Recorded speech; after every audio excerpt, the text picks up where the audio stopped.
창세기 31장 4절에서 10절까지입니다. 31장 4절에서 10절 하나님 말씀을 함께 봉독합니다. 야곱이 사람을 보내어 라헬과 레아를 자기 양떼가 있는 들로 불러다가 그들에게 이르되 내가 그대들의 아버지의 안색을 본즉 내게 대하여 전과 같지 아니하도다.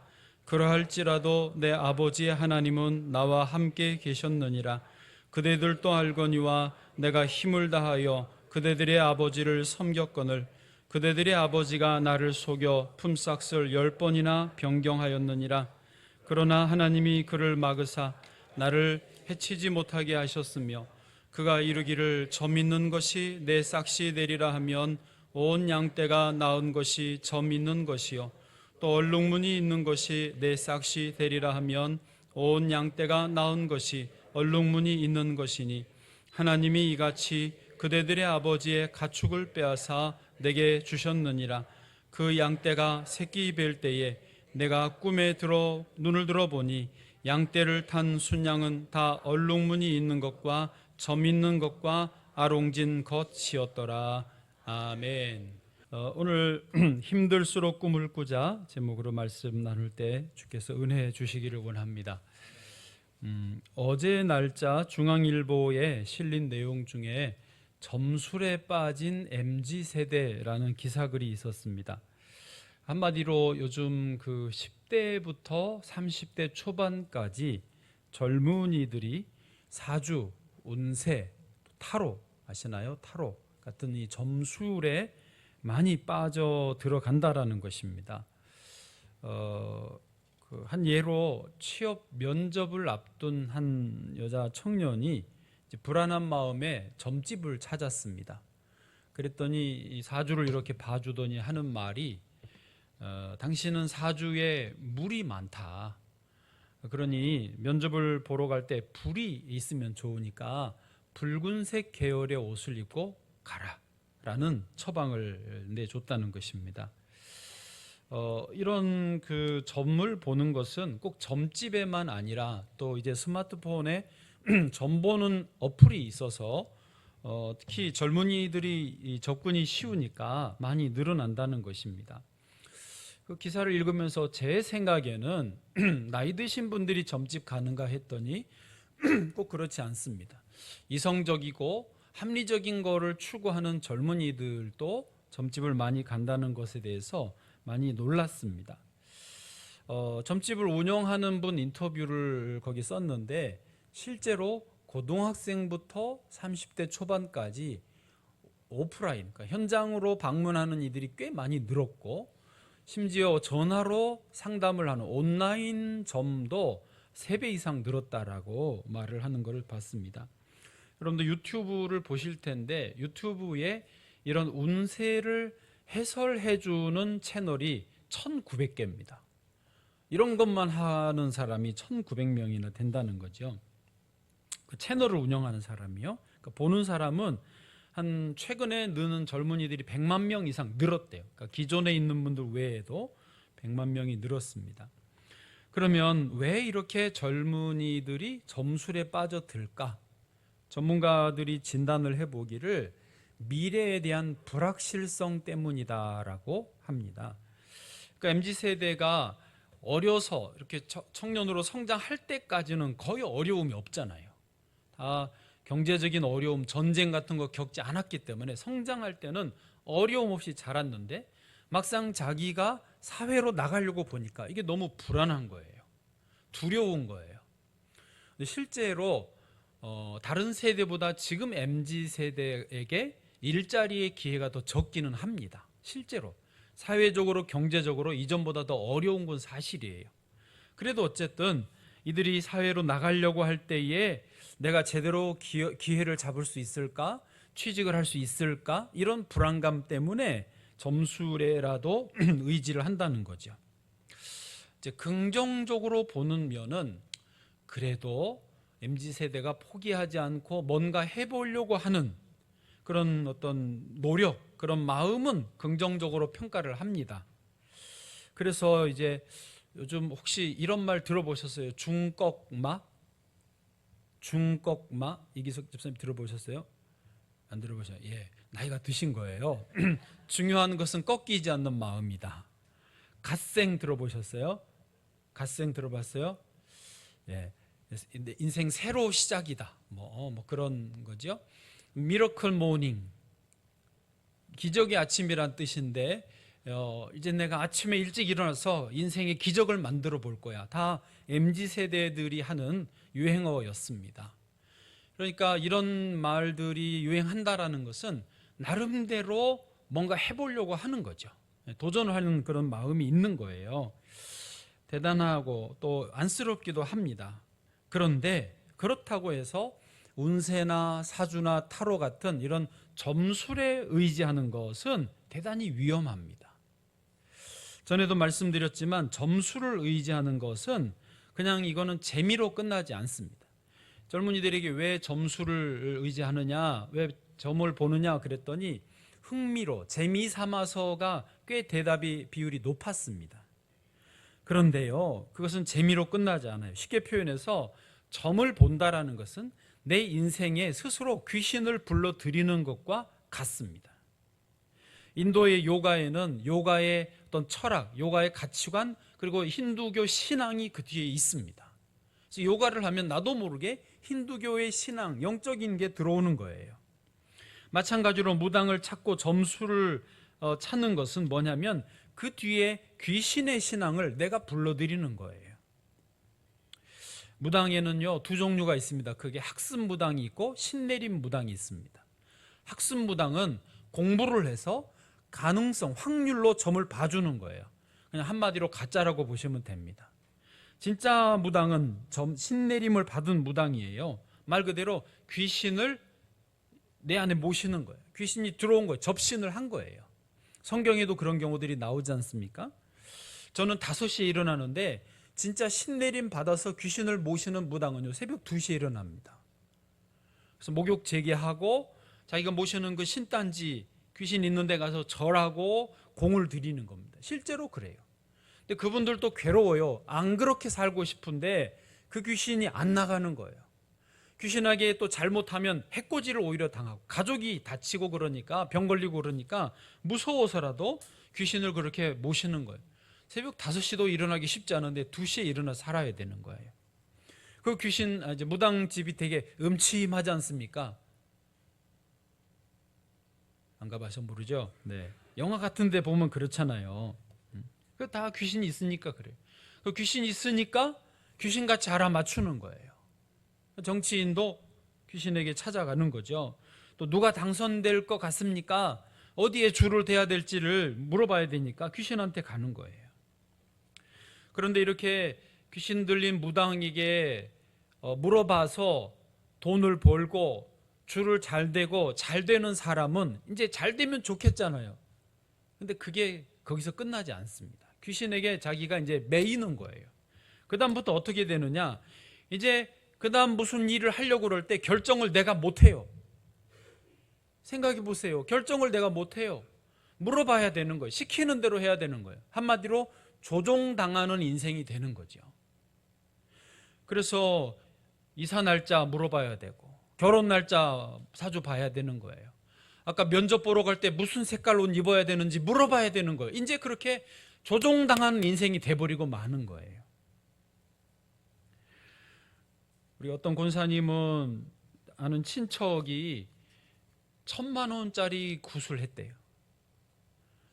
근데 그게 1,000만 원이 적은 게 아닌데도 하게 되는 이유가 뭐냐면 안 하면 조상신이 노한다.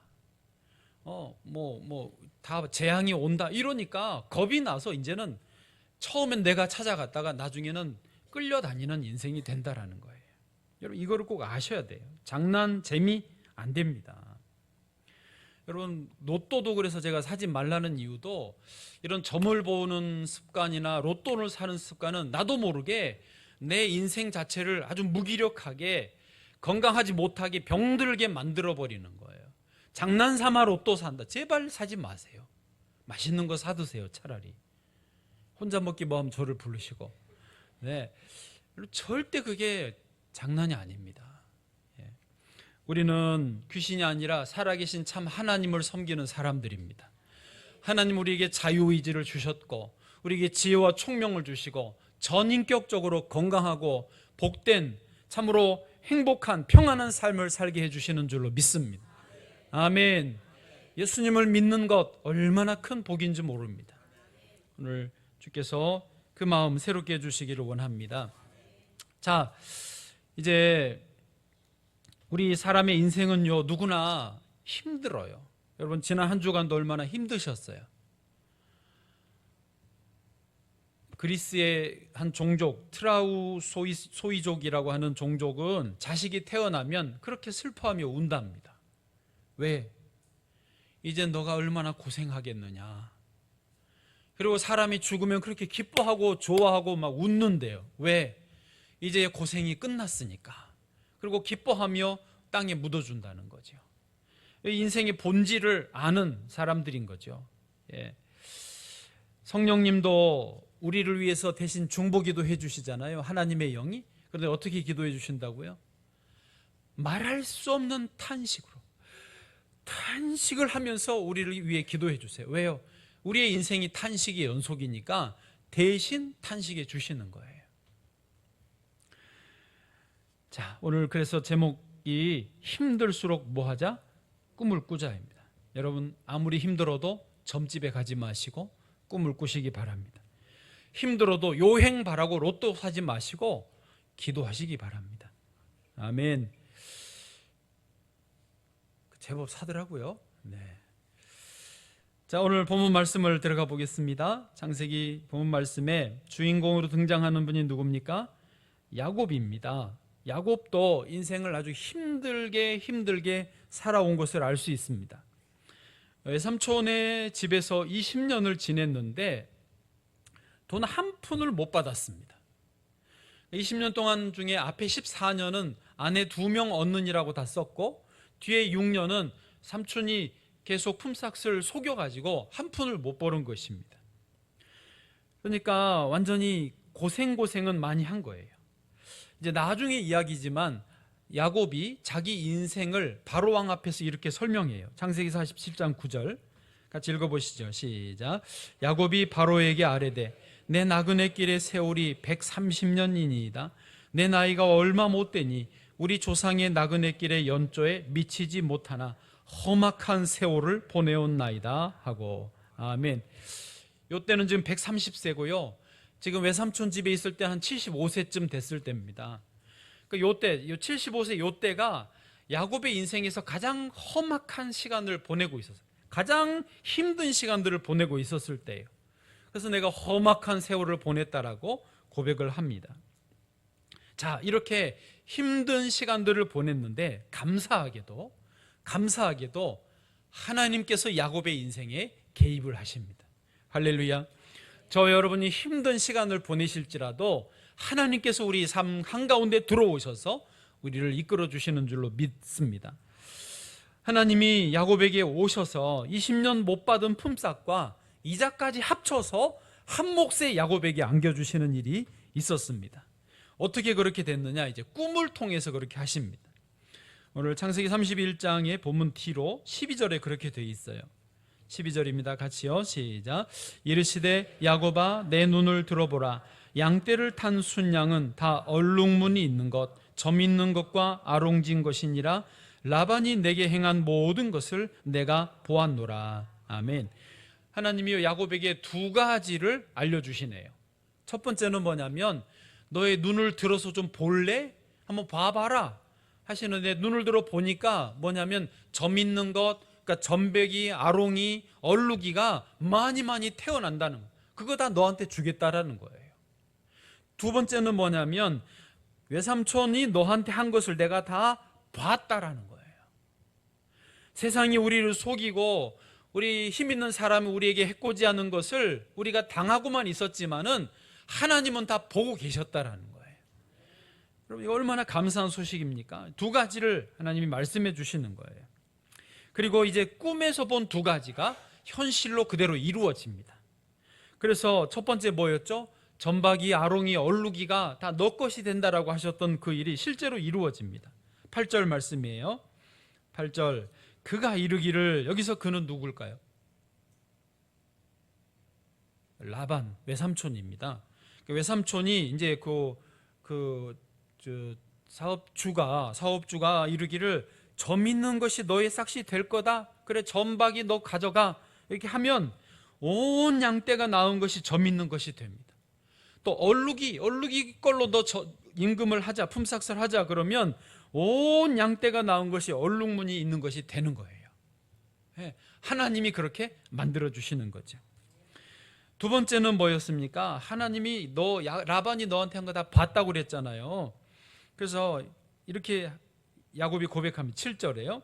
그대들의 아버지가 나를 속여 품삯을 10번이나 변경하였느니라. 그러나 하나님이 그를 막으사. 라반이 다 해먹었지만은 하나님이 막으시는 거예요. 그 다음에 9절도 보시면 그래서 하나님이 이같이 그대들의 아버지의 가축을 빼앗아 내게 주셨느니라. 그렇습니다. 여러분, 하나님은 저와 여러분의 삶 속에 개입하세요. 너무 억울한 상황이어도 시간이 지나면 하나님이 결국은 해결해 주시는 줄로 믿습니다. 자, 이제 오늘 이 말씀 정리하셨는데 말씀 통해서 오늘 두 가지를 알고 가기를 원합니다. 첫 번째는 뭐냐? 육의 세계와 영의 세계를 이해해야 됩니다. 여기는 대부분은 이 두 가지를 잘 이해하고 계실 거예요. 그러니까 육의 세계는 뭐죠? 네? 예, 현실 세계입니다. 맞습니다. 정확하게. 그다음에 이렇게 눈으로 보이는 이 육의 세계, 이게 다 육의 세계입니다. 영의 세계는요, 비현실 세계죠. 그리고 눈에 안 보이는 세계입니다. 그래서 믿음의 세계인 것이죠. 이 믿음의 세계는 실제로 존재하는 세계입니다. 아멘을 안 하시고. 이 중요합니다.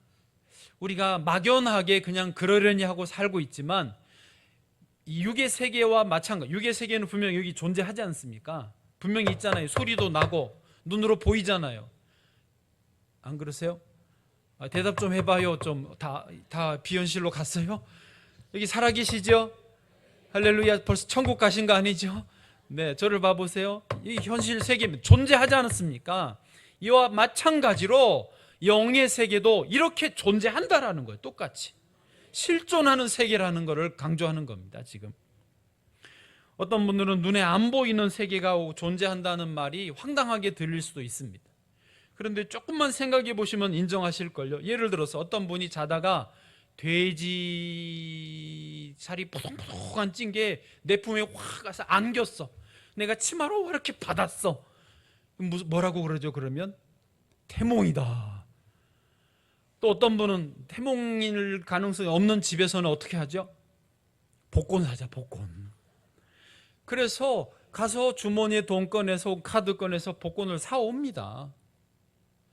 여러분, 꿈은 비현실인데 실제로 주머니 꺼내서 돈을 지불하고 복권을 사오잖아요. 육의 세계로 이게 연결이 되지 않습니까? 비현실 세계 없다면서요. 우리가 다 인정하고 살고 있어요. 2002년 월드컵 때 우리나라 응원 구호가 뭐였는지 기억하세요? 꿈은 이루어진다. 꿈은 비현실이었고 이루어진다는 것은 현실이잖아요. 그걸 하나로 붙여서 지금 우리가 응원했던 것이고 4강까지 갔습니다. 운세 보는 거, 점수를 보는 것도 마찬가지예요. 영적으로 봐서 현실을 적용을 해보려고 하는 거거든요. 그러니까 의식하든 못하든 우리는 다 이 육의 세계가 존재하는 것처럼 영의 세계도 존재하고 이거는 서로 영향을 주고 받는다는 것을 인정하며 그 위에 살고 있는 거예요. 아니, 그렇다고 대답 좀 해줘 보세요. 맞잖아요. 그렇죠? 우리가 그냥 그러려니 하고 무의식 중에 하고 있었지만은 알고 적극적으로 활용을 해야 된다라는 거죠.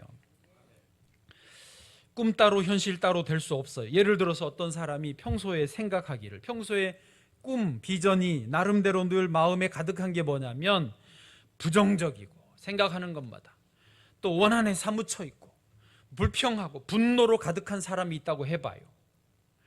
그러면 그 사람의 현실은 자기가 생각과 꿈은 그렇게 막 분노로 가득한데 현실은 평안하고 행복하고 기쁨이 가득하고 감사가 넘치고 그렇게 살 수 있을까요?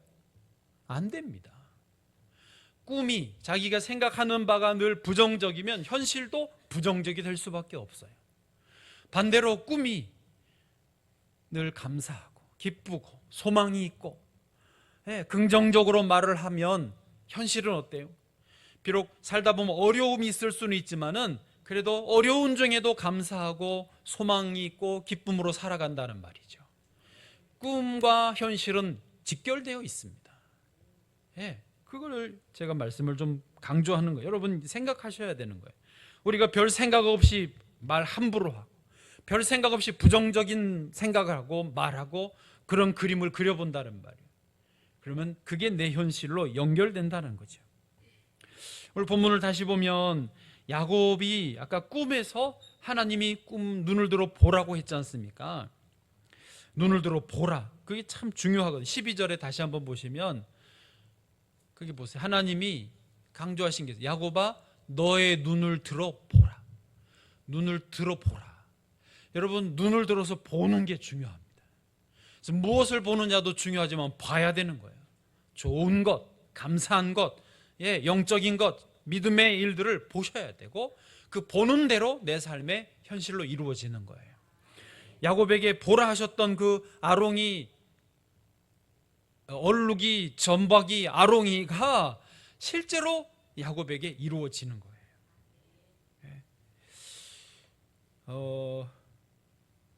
또 하나님이 다 너 외삼촌이 한 거 봤다고 내가 다 보고 있다고 그랬지 않습니까? 그대로 하나님이 해결해 주시는 거예요.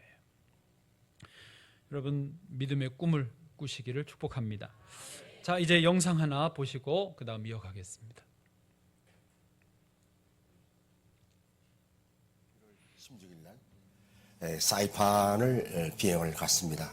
신일덕 승객들이 전부 다 실험 장로님이라고 부분이야. 비행기 대한항공 딱 기장이 들어가지고 가는데 그때도 마찬가지는 할렐루야.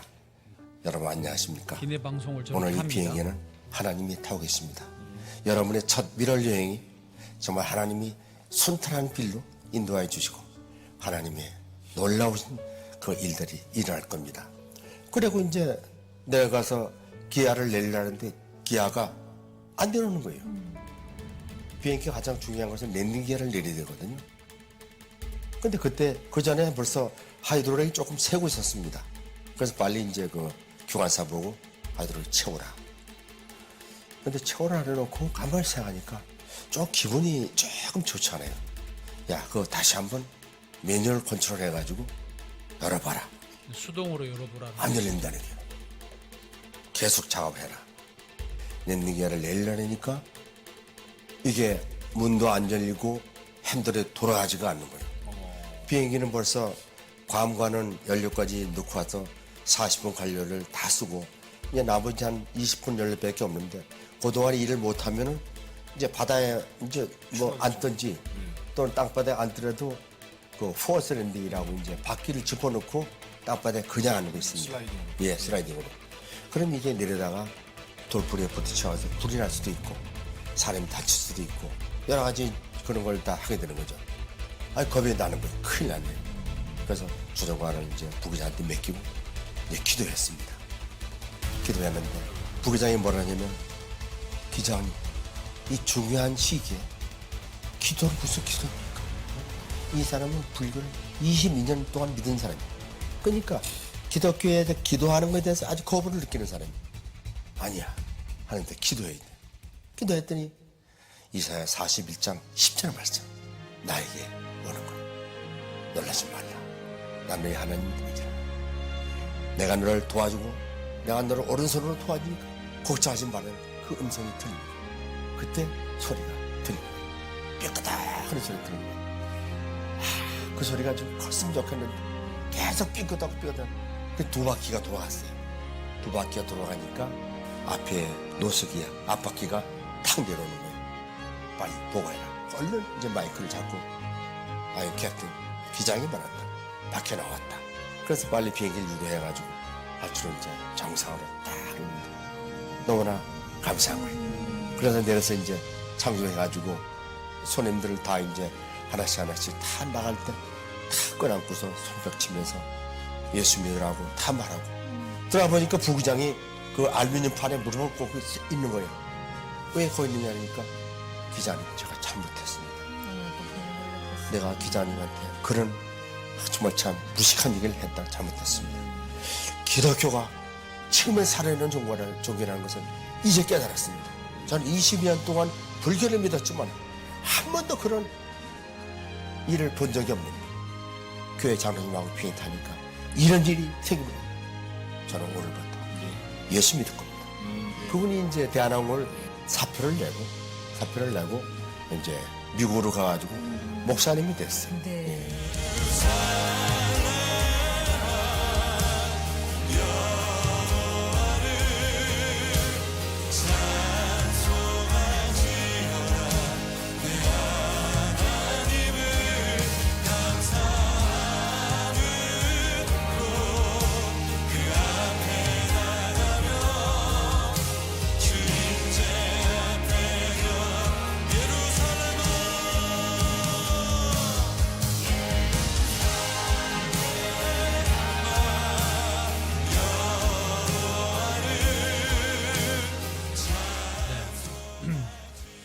그래서 첫 번째가 육의 세계와 영의 세계를 이해한다고 하면 이제 두 번째는 하나님께서 이 영의 세계, 육의 세계를 통치하신다라고 하는 것입니다. 아멘. 조금 전에 영상 보시는 것처럼 이 신일덕 장로님은 문제가 생겼을 때 하나님께 그 순간 조종관을 부기장에게 맡기고 하나님께 기도를 합니다. 왜냐하면 영의 세계와 육의 세계가 연결되어 있는 걸 알아서 밖에 안 나오는 문제를 하나님께 기도로 영의 세계로 나아가서 해결하려고 했던 것입니다. 나중에 고백하지만 부기장이 뭐라고 그러죠? 자기가 기장님이 중요한 시기에 기도는 뭔 기도입니까? 이거를 빨리 육적인 문제를 육적으로 해결하려고 해야지 기도 이건 놓고 기도하다니요. 그랬던 것에 대해서 자기 스스로 뭐라고 그러죠? 제가 너무 무식한 소리를 했습니다. 그렇습니다. 여러분, 영의 세계, 육의 세계를 제대로 모르면 또 그 영의 세계를 하나님이 다 통치하시는 것을 모르면 그 사람이 무식한 거예요. 그 사람이 자기도 모르게 무식한 소리를 하고 무식한 행동을 하고 엉뚱한 짓을 하는 거예요. 1,000만 원, 2,000만 원 몇 억을 내고 구슬을 하고 돼지머리 잘라서 제사 고사를 지내고 하는 것입니다. 배울 만큼 배워도 영의 세계를 이해 못하면 하나님이 통치자인 걸 모르면 그렇게 하고 있는 거예요. 예수님은 마태복음 28장 18절에 그래서 말씀하셨습니다. 예수께서 나와 말씀하여 이르시되 하늘과 땅의 모든 권세를 내게 주셨으니 하늘은 영의 세계고 땅은 육의 세계입니다. 그 모든 권세가 내게 있다라고 분명히 선포하신 것입니다. 그러므로 예수님의 이름으로 하나님 앞에 나아갈 때에 우리는 동시에 이 일들을 처리할 수 있는 줄로 믿습니다. 다시 말하지만 구체적으로 이 하나님의 도우심을 받을 수 있는 방법은 뭘까요? 그것은 기도하는 것입니다. 기도하는 거예요. 믿음을 가지고 하나님이 통치자이시다 믿음으로 하나님 내 이 문제를 해결해 주십시오. 하나님 이것 좀 도와주십시오. 하나님 몸, 육이 아픕니다. 영적으로 만져주셔서 치료해 주십시오. 물질이 어렵습니다. 도와주십시오. 관계가 어렵습니다. 해결해 주십시오. 여러분 하나님 앞에 나올 때에 만물의 주인이신 하나님이 해결해 주시는 줄로 믿습니다. 성경에서 그런 일이 있었습니다. 중풍병자를 데리고 4명의 친구들이 들것에 들고 왔습니다. 사람이 너무 많아서 예수님 앞으로 나올 수가 없는 거예요. 우리도 기도라고 하는 걸 할 때에 어떻게 해야 될지 모르겠고 기도를 해도 응답이 되는지도 모르겠고 주 앞에 나아갈 길을 모르겠는 거예요. 그래도 포기하시면 안 됩니다. 이 사람들이 어떻게 했죠? 지붕을 뚫고 그 들것에 중풍병자를 달아 내리는 것입니다. 어떻게든지 주님 앞으로 나오면 주님은 반드시 문제를 해결해 주시는 줄로 믿습니다. 제가 죄송하지만 저희 이야기를 한번 하겠습니다. 저희는 자녀가 셋인데 아시죠? 이제 딸 둘을 놓고 이제 그만 나려고 했는데 셋째가 들어서 버렸어요. 집사람 보고 병원 가서 이제 그 뭐라고 그러죠? 이거 임신 안 되는 수술을 하라고 그랬더니 가기 싫었는지 하여튼 간다고 그러더니 안 가고 또 갔더니 의사가 어디 세미나 가고 뭐 그래가지고 하다가 셋째가 딱 들어서 버렸어요.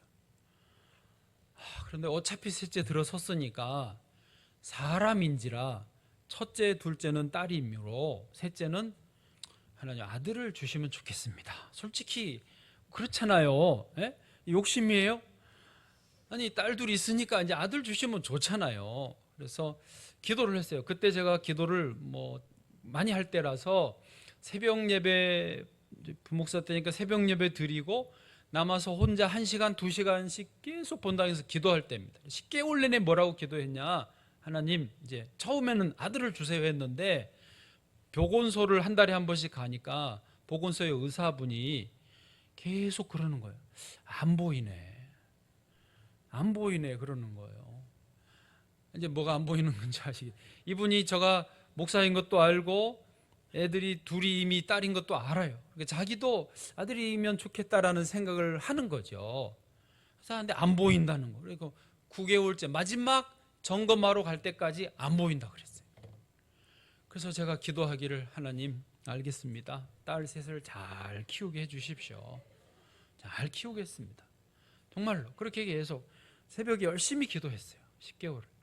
그러다가 막판에 새벽에 혼자 남아서 본당에서 또 기도하는데 저도 모르게 이 저 깊은 속에서 솔직한 마음이 터져 나오는 거예요. 하나님 둘이나 있는데 셋째는 아들 주시면 좋지 않겠습니까? 아들을 주십시오. 아들을 주십시오. 막 기도했어요. 네, 막 그렇게 기도했더니 갑자기 제 눈앞에 정말 죄송합니다. 불알 두 쪽이 이렇게 왔다 갔다 진짜로 보여주시더라고요. 그리고 그 다음 날이었어요. 그러니까 그날이 저도 모르게 이제 아내 만삭이고 그 다음 날이 새벽에 일찍이 진통이 와서 병원에 갔습니다. 첫째, 둘째는 봉천동에 있는 병원에서 났어요. 저희가 그때 미아리에 살고 있을 때인데 아는 사람이 여기 있다고 해서 와서 났는데 셋째는 그 미아리에 있는 병원에서 났습니다. 기름시장의 끝자락에 있는 무슨 산부인과인데 거기는 분만실에 남편을 두르라고 그러더라고요. 그리고 머리맡에 어깨를 잡아주라는 거예요. 그래서 이렇게 이제 기도해주고 잡고 있는데 애가 나왔어요. 그래서 애 두 발을 딱 잡고 들어 올리잖아요. 탯줄을 자르려고 탁 들어 올리는데 어제 새벽에 봤던 그게 왔다 갔다 하는 거예요. 정말 저는 그 잊을 수 없는 하나님의 은혜입니다. 사람들은 안 믿을지 모르지만 저는 그렇게 믿습니다. 어제 새벽에 바꿔주셨다. 아멘 좀 왔어. 저는 믿습니다. 예, 의학적으로는 설명이 안 됩니다. 그러나 저는 하나님이 그 새벽에 바꿔주셨다. 기도를 통해서. 이제 3부 때는 못할 수도 있어요. 예, 당사자가 나타날 수 있어서. 여러분 우리가 현실에서 힘들고 어려움이 있을 때에 영적인 세계, 보이지 않는 세계, 하나님이 통치하시는 세계가 있는 것을 믿고 믿음으로 나아가는 사람은 그 은혜를 누리는 것입니다. 영적인 상상력으로 눈을 들어 바라보고 믿음으로 담대하게 선포하고 기도할 때 하나님은 현실을 바꾸십니다. 문제를 바꿔주시는 것입니다. 사람들은 로또로 어떤 점술로 이 현실을 바꿔보려고 하지만 그런 길을 잘못 들어선 것입니다. 그것은 자기도 모르게 끌려다니는 노예의 삶이 되게 하는 것입니다. 그러나 하나님의 사랑, 하나님의 공의로우심에 내 인생을 맡기면 우리는 건강하고 건전한 참으로 자유롭고 평화로운 삶을 살 수 있게 되는 줄로 믿습니다. 말씀을 정리하면 3가지는 꼭 기억하셔야 돼요. 다만 하나님이 다 보고 계신다 이 말은 하나님이 무조건 우리가 아무렇게나 살아도 기도를 다 들어주신다 그런 거는 아닙니다.